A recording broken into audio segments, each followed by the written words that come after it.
nome do Pai, do Filho e do Espírito Santo. Amém. Muito bom dia e votos de paz e bem a você que nos assiste. Eu gostaria de saudar especialmente o grupo de estudo do Fio de Ouro, lá da cidade de Açailândia, paróquia São Francisco de Assis. Então eu venho aqui apresentar a todos vocês o manual Tecendo o Fio de Ouro da comunidade Shalom.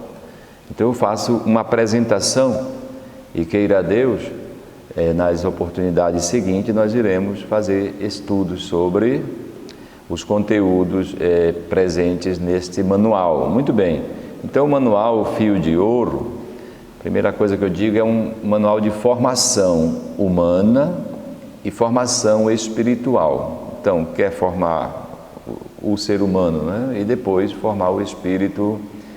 Em que sentido? São Tomás de Aquino dizia que a graça supõe a natureza. Em outras palavras, se a gente tem uma natureza um pouquinho mais sadia, mais facilmente a graça de Deus trabalha. Em outras palavras, a gente escuta a palavra de Deus, a gente comunga, confessa, reza, mas por vezes a gente não se converte, digamos assim, ou não melhora. Às vezes porque nós somos travados humanamente. Então o manual Fio de Ouro tem esse objetivo de tecer um fio de ouro, não é? Significa melhorar a nossa humanidade de grandíssimo nível e acompanha tudo que há de mais saudável na psicologia humanística, na teologia espiritual e especulativa. Eu usei justamente essa expressão, de grandíssimo nível. Merece, portanto, estudo detalhado, e não se é para ler assim como a gente se lê um romance, digamos, mas realmente para parar. O livro, ele tem uma metodologia de exposição do tema e depois de alguns questionamentos pessoais que você às vezes terá até que perguntar para sua mãe, sua avó, sua tia, pode ser. E depois um espaço para oração, a citação bíblica para você também rezar aquilo que você estudou. Essa aí é a metodologia. E eu falei de grandíssimo nível porque usa a psicologia humanística, principalmente Viktor Frankl, a logoterapia, e a teologia espiritual especulativa, a citação dos santos, principalmente os santos padres, e também, recente, os dois papas, João Paulo II e Bento XVI. Tem como base a antropologia cristã, principalmente Santo Agostinho, por exemplo, né? E a Bíblia e a patrística. Quando a gente fala antropologia cristã, é a concepção acerca do ser humano, que isso é importante. Porque eu posso dizer que o homem é um mero acaso. Ora, se eu sou um mero acaso, o que é que eu penso a mim mesmo? Eu sou um acaso também. Então eu poderia ser e poderia também não ser, ou, em outras palavras, eu apareci nesse mundo simplesmente porque houve um pum, um Big Bang, uma grande explosão e eu apareci aí. Mas sobre mim não há um projeto maior. Na antropologia cristã a gente diz que não, que o ser humano, eu, você, todos nós, somos pensados e queridos desde toda a eternidade. É outra concepção que a gente tem do ser humano. Isso é só um exemplo, né? A sexualidade também, se a gente pensa do ponto de vista cristão, é uma coisa. A vida de família, o que é casamento, o que é infância, juventude, o que temos que fazer com o nosso tempo, o sentido do trabalho, tudo isso, quem é cristão, e a antropologia cristã direciona no sentido. Então, o livro segue, sim, tem uma antropologia cristã. Como a gente já falou, o Brasil passa por uma efervescência ideológica tremenda, isso é verdade. Eu vou repetir a palavra. Eu falei efervescência ideológica tremenda. Tem razões de nossa esperança, sem razões de nossa esperança, fica difícil encontrar motivos para ainda ter atitudes cristãs. Quando a gente fala efervescência, eu lembro de quando era criança, tinha aquele remédio chamado Sonrisal, né? É o remédio efervescente. A gente joga na água e ele começa, né? Borbulhar, digamos assim. Então existe muitas informações, né? Milhares de informações, e por vezes a gente pode ficar desorientado. O manual deixa muito bem claro a posição cristã diante de muitas situações, tá? Até na educação dos filhos, por exemplo, né? Sem o afrontamento também intelectual, vai restar para nós o rendimento às modinhas ou a mudez diante do público. Eu estou falando isso porque o livro, ele exige um afrontamento intelectual, é estudo. E por que é importante isso? Porque sem o estudo, a gente tem um ditado de Jesus, né? Espertos como serpentes, simples como as pombinhas. Então, sem esse estudo, nós não seremos espertos. Então, nós cairemos nas armadilhas, digamos assim, nas conversas, nas ideologias da época. Não temos a cultura do aprendizado e da investigação, né? Então, o manual, por isso, necessita de um empenho. É uma obra rica, nobre, de alta qualidade, e navega por autores como João da Cruz, Baltazar, Santa Teresinha, e convida a todo instante a uma vida de oração. É uma leitura orante, pois não separa estudo de mistagogia.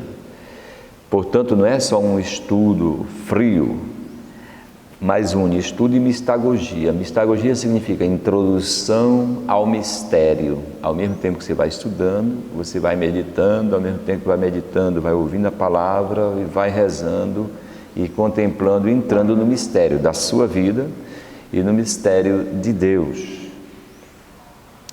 Muito bem, então nesse momento eu continuo um pouquinho seguindo o índice, tá bom? Nas primeiras páginas, a meditação que a gente faz é o seguinte: o Senhor está dentro de nós, portanto nós temos um capítulo como fé como memória, segundo Santo Agostinho. Em outras palavras, o que é? Você, com o olhar de sua fé, você vai contemplar a sua história, o meu nascimento, ou até os meus antepassados, meus bisavós, meus pais, meu nascimento, a vida que eu tive na minha infância, na minha adolescência, as pessoas que eu encontrei, as pessoas que eu desencontrei. Então, nós vamos encarar mais uma vez o nosso passado, só que agora com o olhar da fé, que é diferente. Quando a gente encara uma situação com o olhar de fé, querendo buscar um sentido e um significado para aquilo. É muito interessante nesse sentido, né? Muito bem, meus irmãos. Então, na história de nossa vida, a gente vai falar de perdão, entendeu? Perdão que eu devo dar, perdão que eu devo receber, digamos assim. Vamos falar de perdas, de encontros, de alegrias, vamos falar de tristezas. A gente considerar os eventos de nossa vida. Então, as primeiras páginas desse manual vai tocar nesses assuntos. Muito bem. Depois, olhar a quem nos olha, construir a própria história a partir de um outro de Deus, né? Só contemplando iremos desvendar o nosso mistério. Bela meditação sobre a pericorese que revela tanto o anseio maior do ser humano, amar e ser amado. Olhar a quem nos olha. Agora, esse olhar deve ser dirigido a Deus mesmo, né? Revelado por Jesus Cristo. Porque tantos olhares nos olharam, tantos olhares nos olham. Qual é o perigo? É que a gente vai se adequar a estes olhares. Se ou se são bons olhares, tudo bem. E se não forem? Então, o texto convida a gente contemplar a Deus. porque aí eu vou descobrir minha verdadeira identidade a partir desse olhar. É um pouquinho, parece um pouquinho, assim, muito filosófico, mas não é. É uma coisa do dia a dia, né? Quando você ama alguém, por exemplo, e você quer agradar este alguém, qual é a tendência? É você se adequar ao que ele quer ver, ao que ele quer falar, como ele quer que você se comporte. Então é essa dinâmica que a gente vai enfrentar, por exemplo, em um dos capítulos. Isso aí é muito importante porque, eu repito, pode ser também perigoso, né? Então, o olhar a quem nos olha, principalmente olhar a Deus, e Ele vai nos dar a verdadeira identidade. Muito bem, depois temos o capítulo Descongelar o Rio da Vida, né? Descongelar o Rio da Vida é finalmente você decidir, diante de um rio congelado, você fincar, né, uma peça metálica, digamos assim, para rachar esse gelo e deixar o rio se tornar rio com água corrente. É tomar essa atitude, decidir por isso, dizendo, gente, basta, a partir de agora vamos colocar a vida em movimento, né? Com a graça de Deus, não vou ficar bloqueados em votos, né?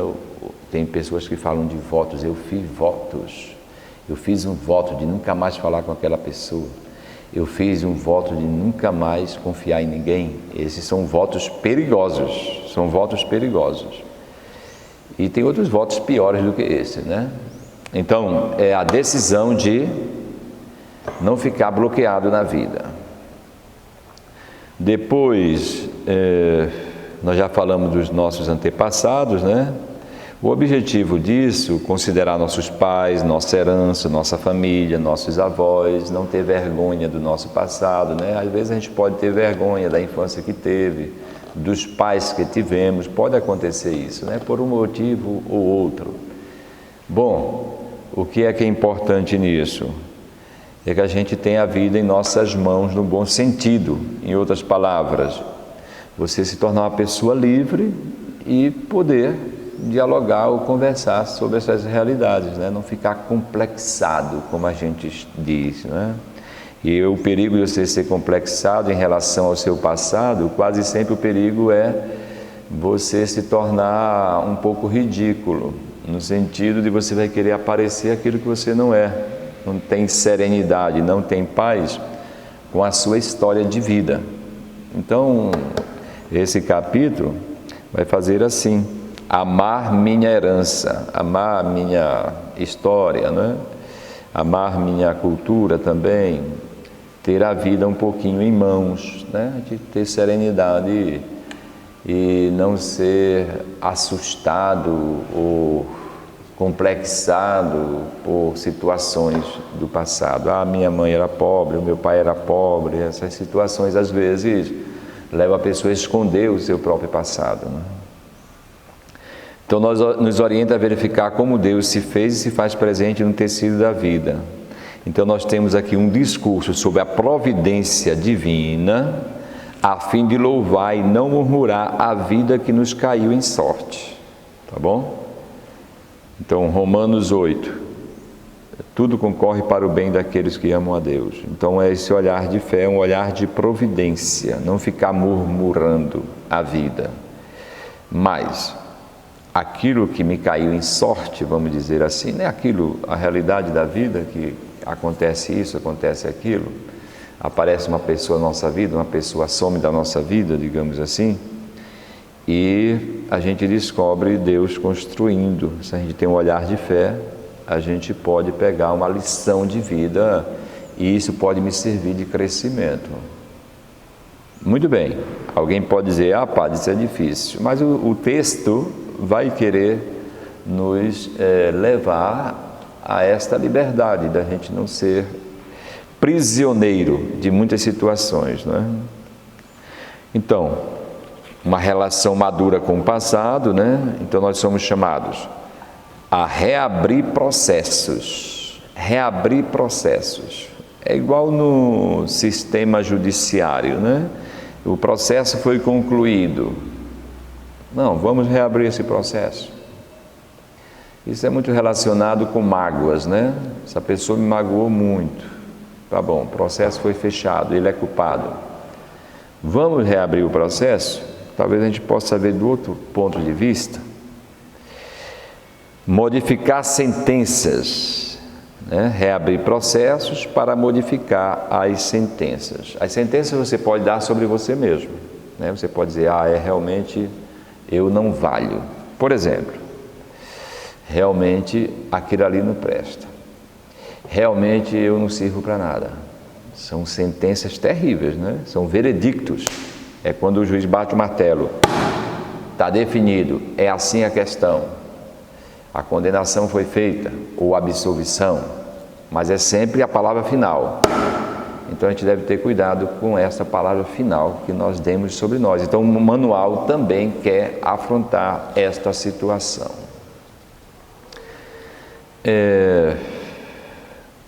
Depois sobre a tendência ele usa aqui de autopiedade ou comiseração, a gente tem que finalmente tomar essa palavra para nós. A culpa não é dos outros. O que é que eu estou querendo dizer? Alguém pode me agredir, né? Me esbofetear. Agora, essa pessoa que me esbofeteou, ela não tem o poder, ela não tem esse poder de reagir por mim. Eu sou livre para ter a reação. A reação depende de mim. Até os sentimentos perante essa pessoa dependem de mim, não dele. É igual a vizinha que provocava a outra, porque a outra era uma pessoa muito pacífica. E a vizinha, né, barraqueira, provocava sempre a outra. Mas essa vizinha pacífica disse, não, eu sei o que é que ela quer. Ela quer que eu perca a paciência, eu não vou perder não. Então é só para dizer que o texto também fala disso, né? Que a gente tem a própria, né? Só a própria pessoa pode sair da baixa estima, por exemplo. A culpa nunca é dos outros. Neste sentido, é verdade, tá bom? Então o texto fala muito de reconciliação e tem um capítulo, até 2 capítulos, porque tem um no anexo, sobre o sentido do sofrimento, que é um tema muito delicado, né? O tema do mal, o tema do sofrimento, principalmente nesses momentos que estamos vivendo de pandemia, né? O sofrimento amedronta a todos e quase sempre não temos uma resposta. O livro quer afrontar isso, né? O sentido do pecado, sentido da culpa, tema delicadíssimo que toca o centro do cristianismo, a redenção ou o remorso. Ou vamos viver redimidos, ou vamos viver com remorsos para o resto da vida. A relação entre pecado e culpa. Então, um tema interessante, né?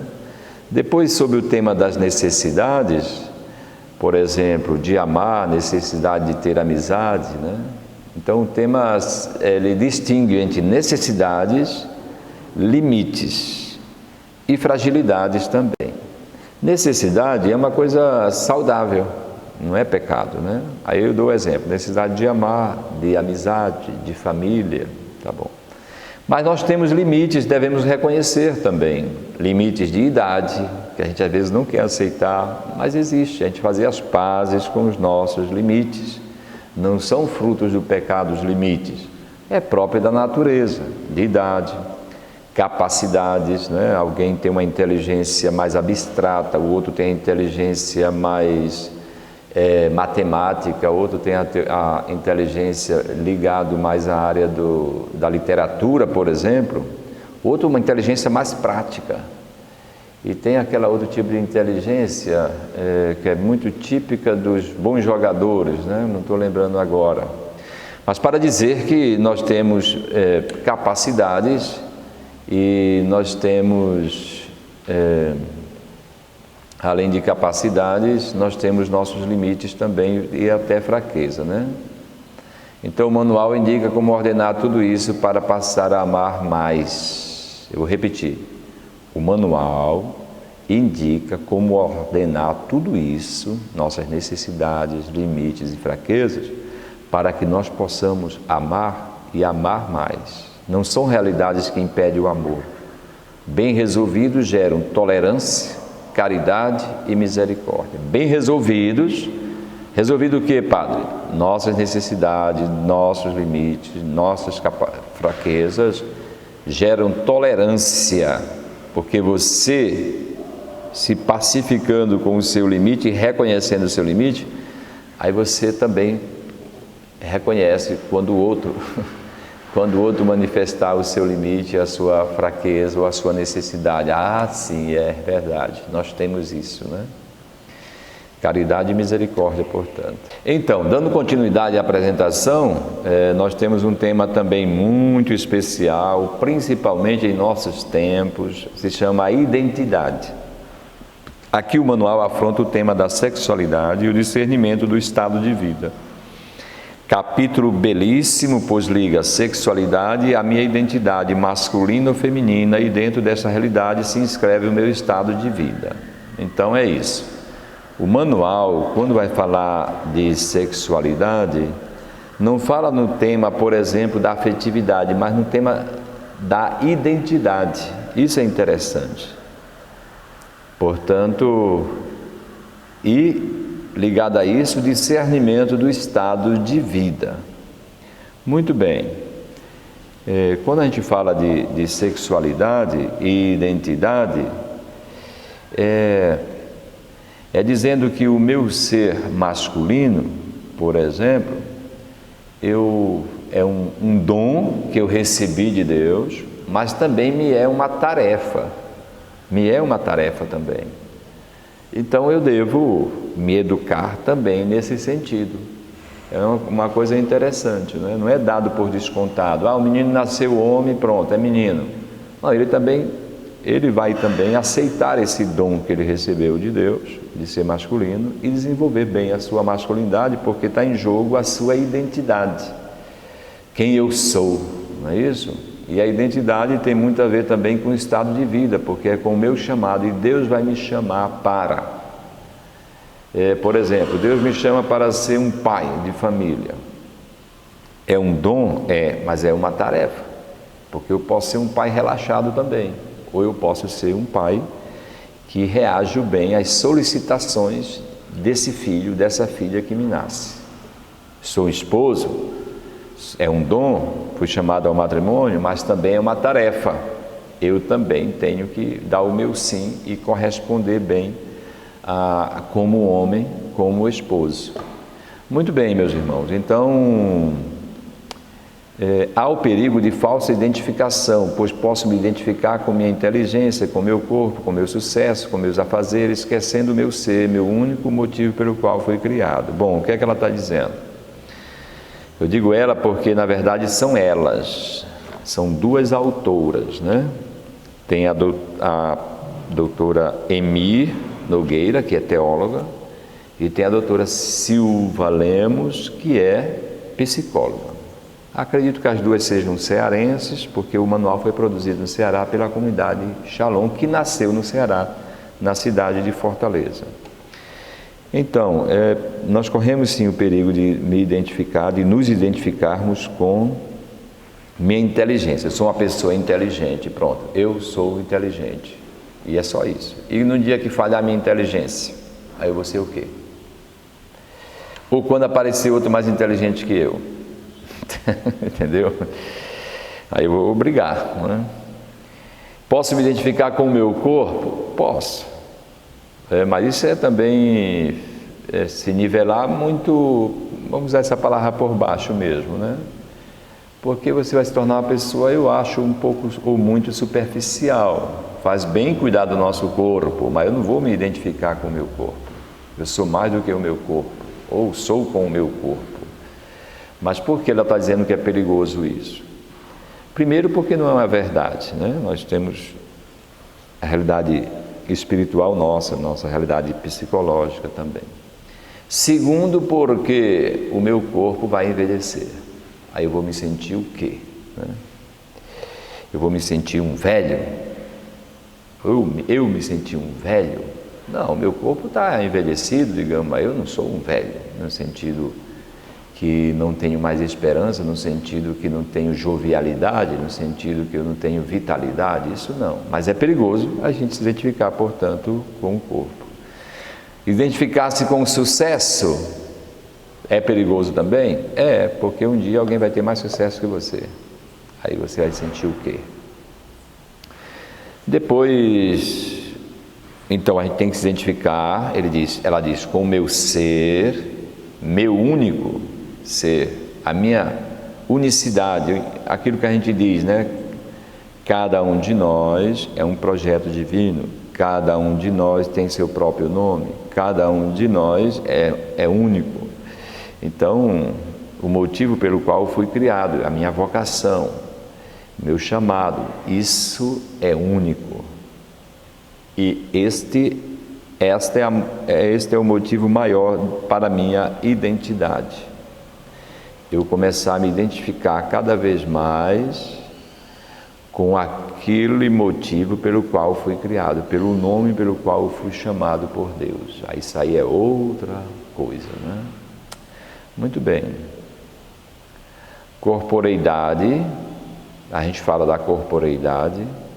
Aqui tem muito de João Paulo II, porque João Paulo II instituiu, escreveu a sua tese sobre a teologia do corpo, né? Em outras palavras, o corpo é morada do mistério. O corpo humano não é uma peça biológica, não é um pedaço de carne. O corpo humano é morada do mistério. Em outras palavras, o que é que ele está dizendo? Contemplando uma pessoa, né? Contemplando uma pessoa, pode ser uma criança, um jovem, um adulto, um idoso, contemplando uma pessoa, você é chamada a contemplar um mistério também. É quase que você estivesse diante de um sagrado, né? Estou diante de um sagrado. Mantenho até uma distância respeitosa, porque eu estou diante de um mistério. Foi assim que João Paulo II construiu a sua teologia do corpo. Uma coisa interessante para a gente estudar, né? Homem e mulher, né? Em tempo de cultura trans, firmar a identidade masculina e o gênero feminino é muito urgente. O que é que o documento quer dizer? Que a mulher, por exemplo, ela tem um gênio próprio. O gênio próprio, não estou falando no sentido que ela é muito agitada ou não, ou respondona, ou como o pessoal gosta de dizer, eu tenho uma personalidade forte. Não é isso. É dizer que o feminino tem uma maneira própria de administrar uma empresa? Tem. O gênio feminino, uma mulher tem uma maneira própria de ser uma militar? Um militar? Também. Então que ela não perca isso, porque se for para imitar os homens, aí não tem enriquecimento nenhum. Uma mulher diretora de uma escola deveria dirigir com competência e ao mesmo tempo com o seu jeito próprio de ser mulher, não imitando o homem. Tá bom? Estou falando isso porque é um tema hoje, né, de empoderamento da mulher. Aí, às vezes, pode correr um risco desse empoderamento tentar imitar o homem, por causa da força, digamos, das disputas. E mesma coisa o homem, né? Ele é chamado também a ter a sua identidade afirmada nesses tempos, não imitar a mulher também, né? Às vezes pode ter homens que imitam mulheres porque acha que é um jeito mais interessante, não sei o que, mas deixa a mulher fazer o jeito dela, você faça o seu jeito, digamos assim, né? Então, depois termina com o discernimento do estado de vida. O que é isso? Elementos que ajudam no processo de discernimento. Deus me chama para ser um consagrado numa congregação religiosa? Deus me chama ao altar, ao presbiterado, a ser um padre? Deus me chama a contrair matrimônio, a ser pai ou mãe? Deus me chama a ser um leigo engajado, a ser um catequista, a ser um missionário? São perguntas, que tipo de trabalho até, que tipo de profissão, não é isso? Que tipo de universidade? Isso é muito interessante, por quê? Porque a tese também das irmãs aqui é que se a gente acertar, fizer bem o discernimento, esse que é o meu chamado, isso vai se encontrar com felicidade. Portanto, eu vou me tornar feliz quando eu descubro o meu carisma, a minha vocação, o meu chamado, e ao mesmo tempo eu respondo a ele. Se eu não fizer isso, aí não sei qual a palavra a gente possa usar, mas a felicidade plena fica difícil, né? Porque eu errei o caminho, estou no lugar forçado, digamos assim, né? Portanto, é importantíssimo trabalhar no discernimento vocacional. E depois reconstruindo a afetividade, né? O texto quer que a gente reconstrua a nossa afetividade. Significa o nosso humor. Tem gente que é muito desregulado, de uma calmaria passa para uma tempestade, de uma tempestade passa para uma calmaria de uma vez ou para outra, sem ninguém entender porquê. São humores, né? A afetividade fora de controle. Estado de ânimo, que é mais ou menos isso que a gente está meditando, né? As emoções, sentimentos, quais sentimentos quase sempre eu sinto, e estou sempre à flor da pele, não sei, ou tenho muito ciúme, posso ter. Tem pessoas que têm muito ciúme sem maldade, mas é ciumenta mesmo, por natureza, é pegada demais, digamos assim, que é amizade exclusiva. Então são todos os mundos dos afetos que a gente é chamado a trabalhar, né? Afetos, portanto, paixões também, né? As paixões desmedidas, paixões loucas, que podem levar à perdição, todo mundo de afetos, né? Que a gente precisa reconstruir. Muito bem, depois termina sobre amizade e codependência afetiva. Então eu quis, nesses minutos, apresentar esse manual e, como eu disse no início, queira Deus que a gente possa ir estudando. Muito obrigado pela atenção, Deus nos abençoe e vamos nos encontrando.